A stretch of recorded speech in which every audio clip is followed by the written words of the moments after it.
Okay, here we are again.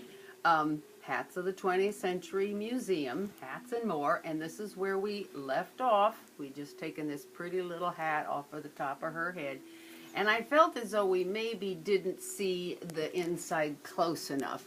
I think it says Blaylock and Blinn, and it's something Chestnut Avenue, Philadelphia. So there's the inside of that really old hat. 824 Chestnut Street. So if you're ever there, stop in. All right, we're doing hats of the 1900 period.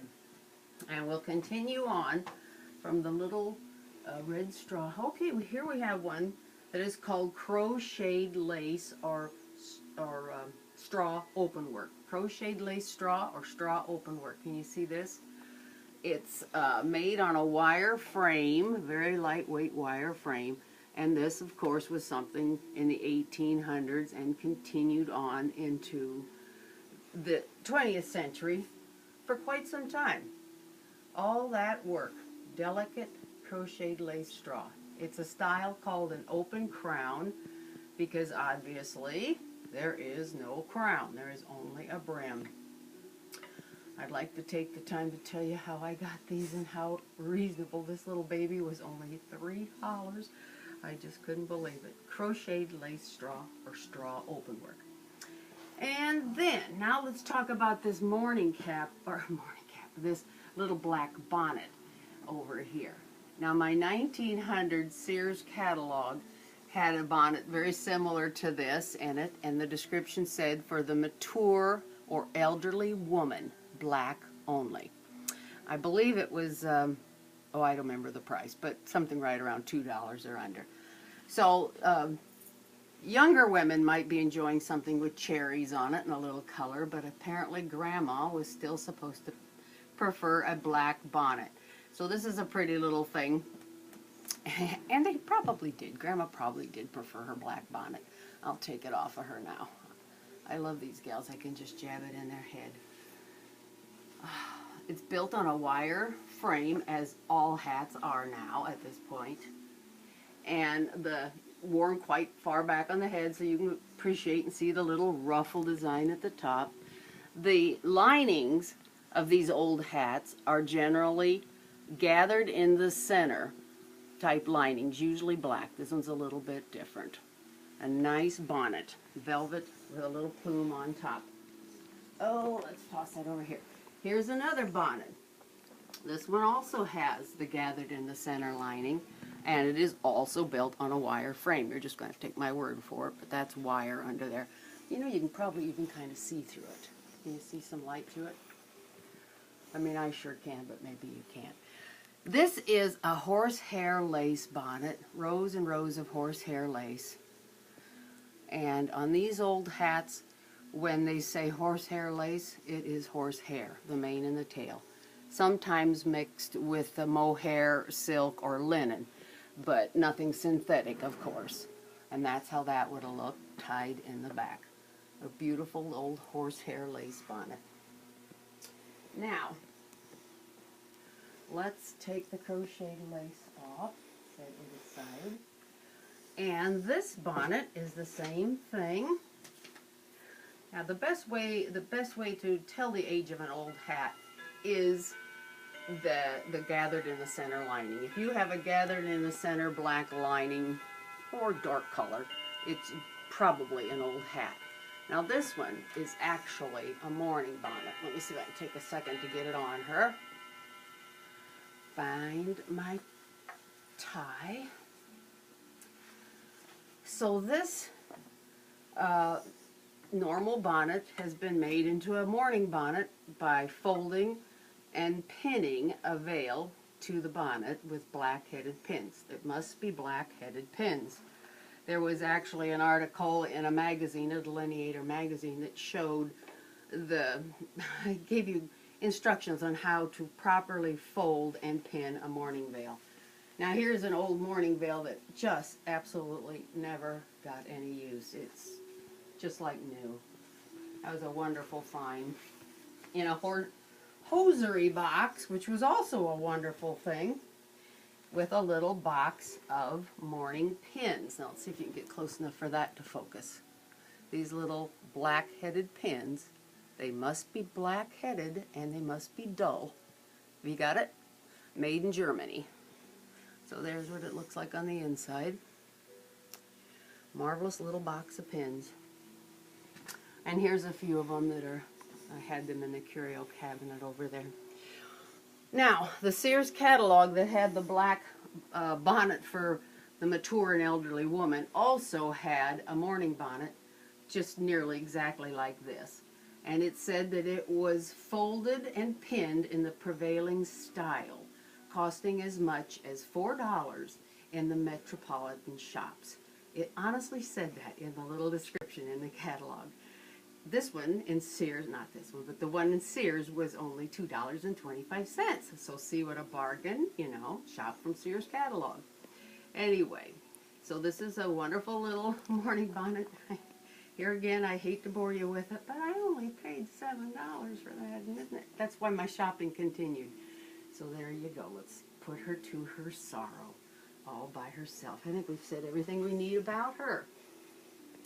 And a bit, okay. So here's something I didn't remember I even had when I opened my tubs, but somewhere along the line I had gotten a little girl's lawn ruffled hat. They call them Missy's lawn hats. And they're always ruffled, sometimes even more ruffles and more ruffles at the top. So this one's rather plain, drawn together with a sash to make it the right size, and splitting out the lining on the inside. Or I would call it interfacing is splitting out just a little bit, but it's still darn rigid once I put a little steam to it to get the wrinkles out. And it's called a lawn hat because of the fabric. A sheer or lightweight cotton is called lawn. So there they are. And I've got a picture or two of that. Yeah, I'm not going to take the hat. Let's see if I can get my book and find you a picture of that. So I was really thrilled to find I had one. Crocheted. Oh, here we go. Here we have an example of a crocheted lace bonnet right here. There's that. Oh, what else on this page? Crochet. I guess that's all it is on this page is the crochet lace. But you see this ruffly style up here too, but these are straw. Okay, here's a Missy's lawn. Down here, see how extra ruffly that one is? That's really something. Oh, and while we're here, I want you to notice this swimming cap. The new swimming cap and the swimming suit there. This is a 1902 page. There is other pictures of the child's lawn. Let me find it. Here we go. There we go. There's a good example. And an old advertisement of the type of hat we just looked at. And here's one, a photograph, where her hat's just a little bit fancier, I do believe. Anyhow, there we go. I think that'll cover that in my Xerox book. Okay. Now the bathing cap we just looked at from the 1902 catalog was 15 cents, and it had the new rubberized lining that would honestly keep your hair dry.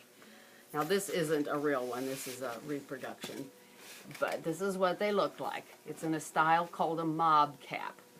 And up until this time, the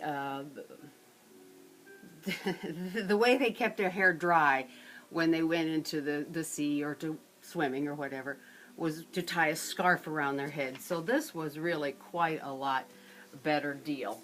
And it was always made, the bathing suit that went with it there on the catalog page, they're made of wool flannel. I never could understand that because they had cotton back then. Why did they go for wool flannel?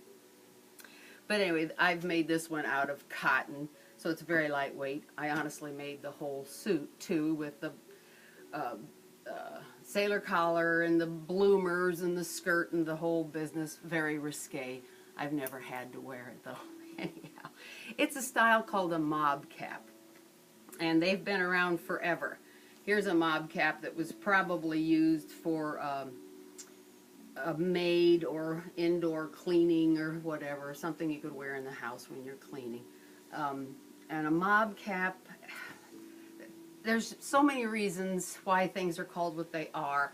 This one I just don't really know, but they say the word mob, M-O-B, could have been a derivative from an archaic word that meant lingerie. Or it could have been that this is the type of hat the women in the mobs rebelling during the French Revolution were wearing, and that's why they're called a mob cap. Both seem a little ridiculous, so I don't know. Who needs to know why it's called a mob cap? That's what it's called, though. Okay, so now we're going to start with a few hats for men. Yes, indeed. We can't leave the men out. Here we go. Put our mob hats back here. And all the styles for men had come before 1900. They all were developed before 1900. And together they will all fade out of style by about 1930, early 40s for sure. Except for these two. A fedora and a flat tweed wool cap. So we will talk about the fedora later, but I think we'll do the tweed cap right now. These two remain yet today. Okay, so the tweed wool cap originated in England, as did most men's styles, for sure.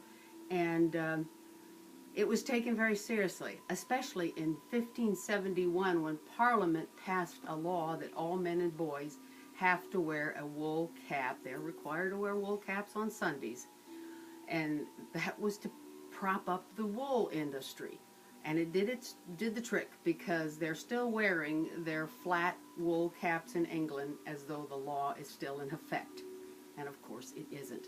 This is a wonderful old made in Britain, Dunn and Company. You don't really have to focus in too well. I was able to read that one. Anyway, so that one actually came from Great Britain. And at this time period, let's see, what can we say about okay. By 1900, they were very popular for golfing and sporting and all of that type of activity. For women, too. And in fact, when women had this big hairdo, like on the Gibson girl, I think we got it back here, the tweed caps, the tweed wool caps that they were wearing, got to ridiculous sizes. Here's an ad from England that kind of shows a similar thing, a tweed cap or a wool cap. But they got to ridiculous sizes. I'll turn it this way now, to sort of keep up with the size of the hairdo. Isn't that ridiculous? I will never find one of those, but they're certainly fun to look at. So there we are, the tweed cap. Okay, and here's another wonderful old cap from England. This is also from Great Britain, and it's a Dunn and Company. I already forgot what the other one was. Hand-woven Harris tweed. Got it? Don't really have to, I guess. But it's from England. It's quite old, and it's in a style called a deer stalker.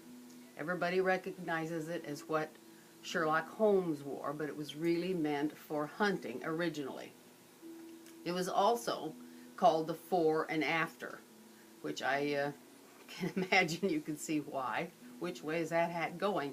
You sort of wonder if Sherlock could have figured that out for himself. I imagine he did. Anyway, the completely reversible fore and after deer stalker. A wonderful old hat for men. Okay, so now let's go to a top hat. Top hats, which we have here, we have a beauty right here, had been popular since the 1700s.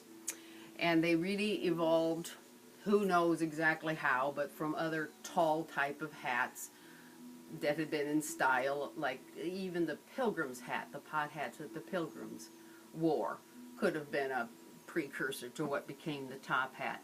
And of course there were many styles. This one's just a regular style. But there were the tall stovepipe, we all know that Abe Lincoln wore. And there were little shorter versions like this one that were popular on riverboats. Gamblers wore them. And even they came to be good for riding, equestrian activities. This one isn't as old as I thought it was when I bought it. Sometimes you learn, you know. But anyway, short little top hat. Okay, now, okay, a little bit to tell you about the top hat. By the 1800s, which these were popular all through the 1800s, completely, beginning in the 1700s, and they were popular for everything, all inclusive. They were a formal hat, a hat for casual wear, and even people on the job. As we can remember, when seeing chimney sweeps always wore top hats, and groundskeepers on their horses riding along and taking care of things, that would be on the job, and of course for formal wear too. So okay, so that'll do that for that. Yeah, but by 1900, oh, I should show you the inside. By 1900, there were so many other choices for men that the top hat finally started to be pushed just into formal wear. And even that faded by 1930s and 40s. The wealthy people were still wearing them to the opera possibly, but not anyone else. This is a style called a silk hat because of the shiny plush finish. And these little pillows were given out, little velvet pillows were given out with the hat. I'll let you see the name on that. They were either given with the hat or you could be given it purely as an advertising handout. But you ran it along the hat to clean it and take away all the lint. And this little thing is a wonderful invention. Look at the dirt I got from that, just doing that. Of course, it's been sitting out for a while. This is a wonderful invention that we sort of reinvented in the more modern times. And velvet, you see, is a plush fabric with a nap that is sort of one-directional. So turning that over and taking it along the linty surface, that works as a scoop. So the little velvet pillows was a very early good invention. They used these for records too. 17. Cleaning records. All right, he says the clock on the wall says we need to stop. So we will start again on the top hat next time. Thank you very much.